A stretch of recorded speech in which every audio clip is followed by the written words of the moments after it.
waste is becoming a big problem in America. The average American family throws away over $2,000 worth of food every single year. Food waste is not just bad for our pocketbooks, it's also bad for the earth. So here are our 6 tips on how to reduce food waste. Here's tip number 1. Make a plan and a grocery list before you go grocery shopping. You're more likely to spend more if you don't have a list in hand.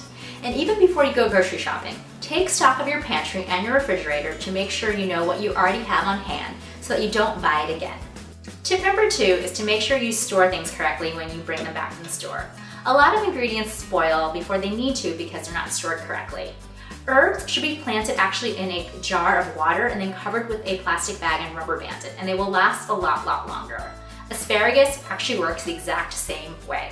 Store your meats on the bottom shelf if you're going to use them within a day or 2, otherwise they should go up in the freezer. Store vegetables in the vegetable drawers. I always like to place the vegetables that are going to spoil more quickly up on top so that I get to them sooner.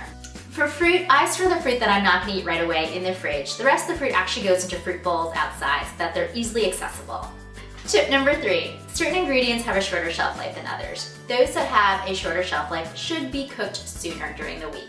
So things like chard, kale, other leafy greens, make them on a Monday or Tuesday. Things like broccoli or potatoes, carrots, they'll last a lot longer, so you can make them later on in the week.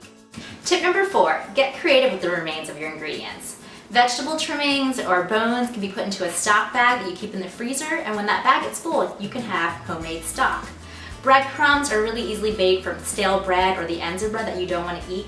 These are all ways to reduce food waste. Tip number 5 is to get creative with your leftovers. A meat sauce one night can become tacos the next night, rice one day can become fried rice the next day, and a big pot of slow cooked meats can be sandwiches, salads, as well as tacos for an entire week. Learn different cooking formulas that will help you use different ingredients, like stir frying. You can use all sorts of different ingredients and the stir fry sauce just ties it all together. Tip number 6 is to freeze it. If there are ingredients or leftovers that you think you're just not going to get to before they go bad, you can put them in your freezer.